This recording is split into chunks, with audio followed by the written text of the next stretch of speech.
बिहार में एक बार फिर राजनीतिक सरगर्मी तेज है। तेजस्वी पर चार्जशीट, लालू फैमिली पर संकट और नीतीश के सामने वही 2017 वाली स्थिति। अब क्या करेंगे बिहार के मुख्यमंत्री नीतीश कुमार? बीजेपी बिहार में भी महाराष्ट्र जैसी हालात बनाने की कोशिश कर रही है। अब बड़ा सवाल है, क्या करेंगे बिहार के मुख्यमंत्री नीतीश कुमार? छोड़ेंगे या तेजस्वी से इस्तीफा लेंगे? डीए में नो एंट्री का बोर्ड लगा, वो तेजस्वी यादव का इस्तीफा लेंगे और उनके जगह उनकी पत्नी राचेल उर्फ राजश्री यादव को उप मुख्यमंत्री बना सकता है। बिहार में एक बार फिर राजनीतिक सरगर्मी तेज है। तेजस्वी पर चार्जशीट, लालू फैमिली पर संकट और नीतीश के सामने वही 2017 वाली स्थिति। अब क्या करेंगे बिहार के मुख्यमंत्री नीतीश कुमार? एक बड़ा सवाल है। अजीत पवार ने शिंदे बीजेपी से हाथ मिला लिया है। इस बगावत का उन्हें इनाम भी मिल गया है। शिंदे सरकार में उन्हें डिप्टी सीएम तो उनके 8 विधायकों को मंत्री भी बना दिया गया है। अब कहा जा रहा है कि बीजेपी बिहार में भी महाराष्ट्र जैसी हालात बनाने की कोशिश कर रही है। तेजस्वी यादव के खिलाफ सीबीआई की चार्जशीट को इसी से जोड़कर देखा जा रहा है। माना जा रहा है कि बीजेपी ऐसा करके नीतीश के सामने 2017 वाली स्थिति खड़ी कर रही है। अब बड़ा सवाल है, क्या करेंगे बिहार के मुख्यमंत्री नीतीश कुमार? अब इनके पास 2 या 3 विकल्प हैं। पहला सवाल, गठबंधन छोड़ेंगे या तेजस्वी से इस्तीफा लेंगे? दूसरा, अगर इस्तीफा लेंगे तो गठबंधन का क्या होगा? सरकार गिर जाएगी और इतना बड़ा रिस्क लेंगे नहीं। तीसरा सवाल, एनडीए में नो एंट्री का बोर्ड लगा है, लेकिन राजनीतिक में कुछ भी संभव है।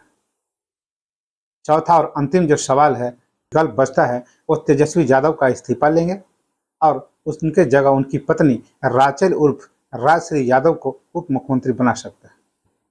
देखते हैं आगे क्या हो सकता है, क्योंकि राजनीतिक में सब जायज है। तो सबसे पहले नमस्कार, न्यूज इंडिया के गुड मॉर्निंग शो में एक बार फिर आपका स्वागत है और मैं आपके साथ विपिन। महाराष्ट्र के बाद अब बिहार में राजनीतिक सरगर्मी तेज होती दिख रही है। दरअसल बिहार के डिप्टी सीएम तेजस्वी यादव की मुश्किलें बढ़ने लगी है, क्योंकि 14 साल पुराने लैंड फॉर जॉब मामले में सीबीआई ने उनके खिलाफ एक फ्रेश चार्जशीट दाखिल कर दी है। इसमें एजेंसी ने उनके खिलाफ गंभीर आरोप लगाए। वैसे इस मामले में पूरा परिवार फंसा हुआ है। लालू यादव और राबड़ी देवी भी इस घोटाले में जांच का सामना कर रही हैं। वहीं बेटी मीसा भारती और हेमा यादव भी आरोपी हैं। वहीं इस मसले में अब बीजेपी ने तेजस्वी यादव के साथ साथ बिहार के मुख्यमंत्री नीतीश कुमार को भी घेरना शुरू कर दिया है। बीजेपी सांसद सुशील कुमार मोदी ने नीतीश कुमार से बिना देरी तेजस्वी यादव को बर्खास्त करने की मांग कर दी है। इधर बिहार के राजनीतिक गलियारे में एक और चर्चा शुरू हो गई है। कहा जा रहा है कि नीतीश कुमार के सामने वही 2017 वाली स्थिति खड़ी हो गई है। बता दें कि 2017 में भ्रष्टाचार के मामले में सीबीआई ने तेजस्वी यादव के खिलाफ केस दर्ज कर लिया था। लालू परिवार पर लगातार जांच एजेंसियां की कार्रवाई के बाद नीतीश कुमार ने आरजेडी से ये कहकर नाता तोड़ लिया था और बीजेपी के साथ चले गए थे और कहा था, मैंने अंतरात्मा की आवाज़ सुनकर यह फैसला लिया है। वहीं पिछले कुछ दिनों इस बात की भेंटकलें लगाई जा रही है कि जनता दल यू और आरजेडी के बीच सब कुछ ठीक ठाक नहीं चल रहा है। नीतीश कुमार आरजेडी नेताओं की कार्यशैली और उनके बयान से और उनके मंत्रियों के काम से नाखुश हैं। ऐसे में अब कहा जा रहा है कि क्या नीतीश कुमार एक बार फिर लैंड फॉर जॉब स्कैम में घिरे तेजस्वी यादव का साथ छोड़कर बीजेपी से लौट आएंगे? कहा जा रहा है कि क्या नीतीश कुमार फिर से अपनी अंतरात्मा की आवाज़ सुनेंगे? यह एक बड़ा सवाल है।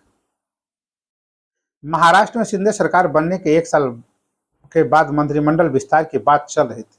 वहीं एनसीपी नेता अजीत पवार के बीजेपी में जाने की अटकलें भी तेज हो गई थी। उनकी अमित शाह से मुलाकात के बाद सामने आई थी। फिर अचानक वह शरद पवार से अलग होकर शिंदे सरकार में से जा मिले। इसी तरह अब बिहार में मंत्रिमंडल विस्तार की बात कही जा रही है। हिंदुस्तानी आवाम मोर्चा हम के विधायक संतोष कुमार सुमन के मंत्रिमंडल से इस्तीफे के बाद सहरसा के सोनवर्षा से विधायक रत्नेश सदा को उनकी जगह शपथ दिला दी गई थी। अब कहा गया था कि 23 जून को विपक्षी दलों की बैठक के साथ मंत्रिमंडल विस्तार किया जाएगा। वहीं ऐसे कहा जा रहा है कि नीतीश कुमार भी बीजेपी के संपर्क में है और वो मौका देकर कभी भी बीजेपी का दामन थाम सकते हैं। पिछले दिन की बात, वह नीतीश कुमार राज बन गए थे। जब वह राजभवन से बाहर निकले तो बीजेपी के सांसद सुशील कुमार मोदी भी राजभवन पहुंच गए थे। जब से कहा जाने लगा कि नीतीश कुमार फिर से अपने भविष्य की संभावनाएं तलाशने लगे। हालांकि चर्चा का बाजार गर्म होते ही दोनों तरफ से बयान दिया गया कि राज्यपाल से उनकी मुलाकात पहले से तय थी। वहीं इस पर आरजेडी अध्यक्ष लालू प्रसाद यादव ने सोमवार को कहा कि देश टूट रहा है और लोकतंत्र पर हमला हो रहा है। नरेंद्र मोदी चारों तरफ डाका डाल रहे हैं। महाराष्ट्र के बाद अब उनकी नज़र बिहार पर है, लेकिन बिहार में कुछ भी होने वाला नहीं है। बिहार में तोड़फोड़ संभव नहीं है। यहाँ के लोग काफ़ी मजबूत हैं और सजग हैं, इसलिए बीजेपी की चाल यहाँ कामयाब नहीं हो। उन्होंने कहा कि बीजेपी के लोग इस देश में राम रहीम के बीच भेद पैदा कर नफरत फैला रहे हैं। देश में लोकतंत्र और संविधान पर खतरा है। उन्होंने कहा कि नरेंद्र मोदी भ्रष्टाचार की बात तो खूब करते हैं, लेकिन वह खुद सबसे बड़े भ्रष्टाचारी हैं। राष्ट्रीय अध्यक्ष राजीव रंजन उर्फ ललन सिंह ने सीबीआई चार्जशीट को लेकर कहा कि हमको पता था कि ऐसा होने वाला है। उनका आरोप है कि इसकी शुरुआत तब से हुई जब अगस्त 2022 में फिर से महागठबंधन बना और इसका हिस्सा बने। तेजस्वी यादव महागठबंधन में शामिल हो रहे हैं तो लैंड फॉर जॉब मामले में आरोप पत्र दायर किया जा रहा है, जिसकी 2 बार सीबीआई जांच हुई और खारिज भी कर दिया गया। सभी जानते हैं कि केंद्र क्या कर रहा है, जनता सब देख रही है। घोटालों को लेकर नीतीश पर दबाव बना रही है बीजेपी। केंद्रीय गृह मंत्री अमित शाह पिछले 10 महीनों में 5 बार बिहार का दौरा कर चुके हैं। 29 जून को वह बिहार गए थे। इस दौरान उन्होंने भ्रष्टाचार के मुद्दों पर नीतीश कुमार को घेरा और उनसे पूछा था कि नीतीश कुमार केवल सत्ता पाने के लिए ऐसे लोगों के साथ गठबंधन कर रहे हैं जिनके ऊपर 20 लाख करोड़ से भी ज्यादा के घोटाले के आरोप हैं।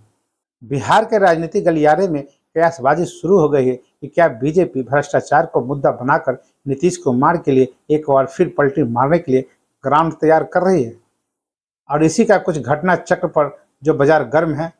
केंद्रीय गृह मंत्री अमित शाह ने नीतीश कुमार को फोन कर बिहार के नए राज्यपाल राजेंद्र विश्वनाथ अलेंकर की नियुक्ति की जानकारी दी थी। वहीं गलवान में शहीद हुए जय किशोर सिंह के पिता को सरकारी जमीन पर स्मारक बनाने के मुद्दे पर बिहार पुलिस की पिटाई, अपमानित और जेल में डाले जाने के मुद्दे पर नीतीश कुमार ने जांच के आदेश दिए थे। साथ ही कहा था कि यह जांच की जानी चाहिए कि शहीद के पिता को परेशान क्यों किया गया। जबकि तेजस्वी यादव ने इस मुद्दे पर कहा था कि पुलिस और स्थानीय अधिकारियों ने शहीद के पिता के साथ जो भी कार्रवाई की है वो सही थी।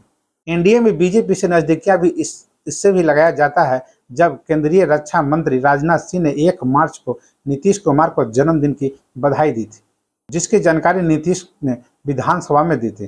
तब यह कहा गया कि नीतीश ऐसा इसलिए किया ताकि आरजेडी को यह संदेश जाए कि बीजेपी के साथ। प्रधानमंत्री नरेंद्र मोदी और केंद्रीय मंत्री नितिन गडकरी ने भी सोशल मीडिया पर नीतीश कुमार को जन्मदिन की बधाई दी थी।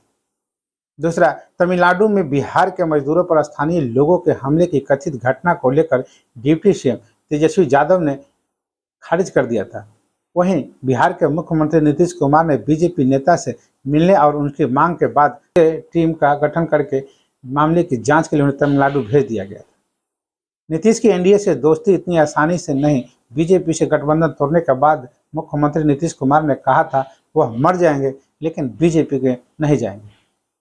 उन्होंने कहा था बीजेपी ने मेरे साथ सरकार में रहते हुए लालू यादव और तेजस्वी यादव को फंसाया है। अब हमारे साथ तेजस्वी हैं, उन्हें दूर करने के लिए बीजेपी फिर से फंसा रही है। वहीं अमित शाह भी कई बार कह चुके हैं कि नीतीश कुमार के लिए बीजेपी के दरवाजे हमेशा के लिए बंद हो चुके हैं। तो अभी के लिए इतना ही। फिर हम एक नई खबर के साथ उपस्थित रहेंगे। तब तक के लिए हमें आज्ञा दीजिए। नमस्कार। आपका दिन शुभ हो।